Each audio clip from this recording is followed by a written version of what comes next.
Steve had been hustling alone in the bustling big city for what felt like an eternity. Back when he first packed his bags and headed for the big city, he was armed with ambition and dreams so vivid they seemed inevitable. But now, those dreams felt like distant echoes, lost in the relentless grind, a whole decade of sacrifices. He'd scraped and clawed through a tough-as-nails life, juggling endless bills and nursing the scars of a love story that had crumbled to dust. Despite all he gave up, his time, energy, even pieces of himself, his dreams slipped further and further away. Friends he used to lean on had all moved on, drifting to their own lives, leaving Steve behind as if he were a memory they were happy to forget. Out of options and with nothing left to fight for, Steve made the tough call to pack it all in. He sold what little he had left, bought a ticket, and made the journey back to his hometown. But instead of a hero's welcome, Steve walked straight into judgment. His mother sighed, muttering how her son had returned empty-handed after all those years in the city, only to add more burden to the family. His father, visibly irritated, made no effort to hide his disappointment. "Find a job," he barked, expecting Steve to leap into action. But Steve, drained and disillusioned, spent his days sprawled on the couch, too defeated to care. His sister wasn't any more forgiving. She threw out cold, cutting words without hesitation. That night, as Steve tried to explain himself, to share his struggles, his sister turned away, her icy indifference like a slap to his face. The next morning, under pressure from all sides, Steve was shoved out the door to hunt for a job. Interview after interview he tried, but luck wasn't on his side. He bombed every attempt, his nerves and self-doubt tripping him up at every turn. Frustrated beyond belief, his father decided to step in. Dragging Steve along, he paid a visit to a friend, a car rental mogul with a shiny reputation. But as if the universe were playing a cruel joke, they arrived in the middle of a full-blown domestic meltdown between the friend and his wife. Eventually, the argument got so heated that the friend had to be rushed to the hospital, leaving Steve and his dad stuck in awkward silence. Out of ideas and running out of patience, Steve's father directed him toward a cashier job at a local store. Reluctantly, Steve queued up, but fate wasn't done with its twists. As he stood there, he ran into Jane, his high school's golden girl. Back in the day, Jane was the shining star, the center of attention, everything Steve wasn't. While he had been the quiet guy who stayed on the fringes, she had owned the spotlight. Time had been kind to Jane. She had become a successful TV reporter, making waves and chasing stories. Seeing Steve in line, she couldn't resist her curiosity, asking him how his life had been after 10 years in the big city. Steve's stomach churned. He couldn't admit to his failures, so he lied. With an awkward smile, he shrugged, claiming he'd retired and was just here for the heck of it. But Jane wasn't buying it. The very fact that he was in that line gave him away. Later that day, Steve returned home, only to face his father's wrath. When asked about the cashier job, Steve dismissed it, saying he wasn't suited for it. His curt response only fueled his father's anger. His father reached for something to throw in frustration, but his mother and sister intervened, stopping him before things escalated. Taking a softer approach, his mother pep-talked Steve down while shopping in the store, offering advice instead of scolding. She told him it was time to step up, to be a responsible brother and a decent role model for his sister. She acknowledged he was old enough to shape his life however he wanted, but reminded him that setting a good example mattered. Then, as a lighthearted endnote, she plopped down in the massage chair she always wanted and joked about how she'd be grateful if Steve bought her one someday. Before Steve could fully process the day, his phone buzzed. It was Jane, asking to meet. Broke and unsure of how to even get through the day without help, Steve swallowed his pride and borrowed a little cash from his mom. Meeting Jane at a restaurant, they spent time reminiscing about high school. Steve didn't have much to say. His life back then had been uneventful and ordinary. What he didn't realize was that Jane had once seen him differently. Back in school, she'd admired his quiet charm, the way he carried himself with a cool confidence, but those were things in the past. Now, she had her own story, a family, a career, and most recently, a divorce. Sensing an opening, Steve tried to turn on the charm, but Jane stopped him cold. Instead, she laid out her predicament. Her boss at the TV station had tasked her with creating a heart-touching documentary. Initially, Jane had planned to feature a war veteran, but tragedy struck, and her subject passed away before filming began. Scrambling for a new angle, she pitched the idea of documenting Steve's life, a man who went to the city chasing dreams, only to return home empty-handed. Steve was stunned. Not only had his lie been exposed, but Jane was offering him a chance to turn his failures into something meaningful. Memories of high school flooded back. his old notebooks filled with scripts, the dreams he once had of telling stories through film. Encouraged by his mother's discovery of those dusty pages, Steve felt a flicker of hope. It wasn't easy, but he pushed his pride aside. For the sake of his dream, for the chance to create something real, Steve said yes. The next morning, Steve found himself in front of the camera, ready for his interview. Jane, ever the perfectionist, directed him to share his life in the big city. The highs, the lows, the struggles. But Steve, never one for eloquence, stumbled over his words. Take after take, Jane tried to coax the story out of him, but his awkwardness proved too much. Frustrated, she eventually gave up on the idea of focusing solely on Steve. Instead, she shifted her lens to his family, hoping to capture a more emotional angle. But that plan backfired spectacularly. To his family, Steve was nothing more than a failed middle-aged man, a disappointment who had returned home empty-handed. Desperate to salvage the project, Jane resorted to staging a scene where Steve handed his mother money, supposedly earned through hard work. In reality, the cash was just a prop, a hollow gesture for the sake of the documentary. Jane's boss wasn't impressed. He tore into her work, dismissing the documentary as nothing more than a dull portrayal of an unemployed man. Knowing this wouldn't work as they imagined, he gave her more time to figure out a new direction. Jane, determined to turn things around, sat down with Steve to brainstorm. She didn't sugarcoat her critique, calling his life uneventful and uninspiring. Steve, knowing it was all true, had no defense. Then Jane remembered the script book Steve's mother had shown her, a collection of stories Steve had written back in high school. One story, a touching tale of an elderly couple's love, stood out. Jane suggested they turn it into a film. Steve, energized by the idea, gathered his family to discuss the plan. He pitched it as foolproof, a chance to create something meaningful, but he needed their help.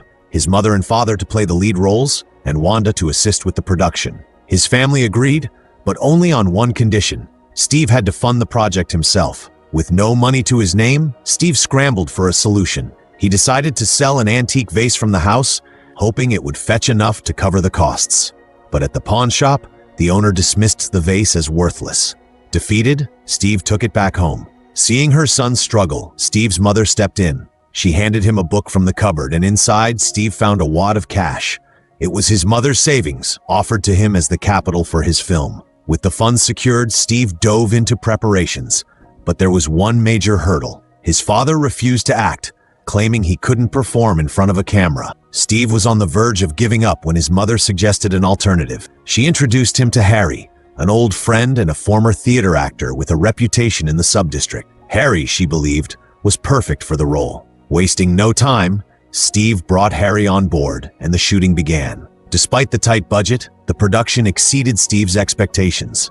His mother and Wanda embraced the process, enjoying every moment. But challenges cropped up.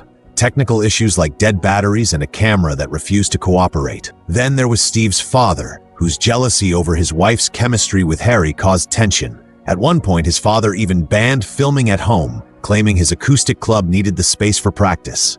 Steve, unwilling to argue, agreed to relocate the shoot. But the new location brought its own problems. As the camera rolled, a security guard interrupted, demanding a permit to use the space. Steve, thinking on his feet, tried to bribe the guard with a cigarette and even offered him a role in the film. Unfortunately, the plan fell flat. Out of options, the team returned home, setting up the shoot on the balcony. But Steve's father, still stewing in jealousy, confronted them. He argued that it was inappropriate for his wife to act alongside another man, especially in intimate scenes. Steve, caught in the crossfire, suggested his father take the lead role if he was so uncomfortable. Ignoring the drama, Steve pressed on, driven by his dream. That night, Steve revised the script, struggling to adapt it to the realities of the shoot. Jane, noticing his frustration, offered to help. Together, they read through the script, their focus shifting from the words to each other. Their gazes met, a moment charged with unspoken emotions. Whether it was admiration or something deeper, neither could say. As the project neared completion, Steve's dream was finally within reach. But behind the scenes, Jane had been recording every moment, capturing the raw, unfiltered reality of the journey. Among the footage was a moment that would haunt Steve forever. The discovery that his mother had passed away. The entire filming process came to an abrupt halt, overtaken by a tragedy far greater than any production. Steve's mother had passed away, her sudden departure delivering a crushing blow to the family. For Steve, it was a loss that left him feeling unmoored. But for his father, the grief was utterly debilitating. He spent days in the funeral home, motionless in his chair, clinging to the impossible hope that his beloved wife would somehow return. Meanwhile, on the other side of town, Jane's documentary about Steve's life was finally complete. Yet instead of feeling pride or relief, she was overwhelmed by guilt. This wasn't the kind of project she had envisioned. Jane resigned from her position, not because she didn't want the promotion, but because she couldn't accept an achievement that had come at the expense of her friend's suffering. To her, the documentary was no longer a piece of work. It was a painful reminder of how she had inadvertently exposed Steve during one of the darkest times in his life. In her eyes, Steve had transformed from just a subject of her story to someone who truly mattered. The guilt of hurting him weighed heavily on her heart. Back at home, Steve and Wanda were stunned when they saw Jane's documentary broadcast on TV. It chronicled everything: the struggles, the heartbreaks, the raw moments that Steve thought had been private. Their family became the talk of the town, but while the attention made Steve uncomfortable, his father seemed fixated on something else entirely. Every night, he watched the documentary over and over again, focusing solely on the scenes where his wife appeared. It was as if those fragments of her presence offered him a small solace amidst the overwhelming grief. For Steve, life felt heavier than ever. The laziness that had once defined his days gave way to an emptiness that seemed insurmountable. The house echoed with silence, yet his mother's voice, her nagging, her scolding, still lingered in his memory. Each time he passed the massage chair she had longed for, he felt the sting of regret, knowing he had never been able to buy it for her. One quiet day, as Steve drifted into a daydream, his mother's shadow seemed to return. Memories of her filled his mind, how she'd always taken care of the house with dedication and pride, even though she had once been a top graduate with numerous career opportunities. She had chosen love over ambition, leaving behind a promising future to build a life with her husband. People might have seen their life as flawed, but his mother had embraced it with grace. Steve remembered asking her why she believed women needed to be educated, and her chuckling reply, not to outshine their husbands, but to raise their children well. In that vision, Steve also asked his mother why he had turned out to be a failure. Her response stayed with him, a gentle smile, her gaze filled with understanding as she said, "Success isn't always about money or possessions, and failure isn't always a bad thing. Never lose yourself chasing after what others think you should achieve. True success is bringing happiness to others."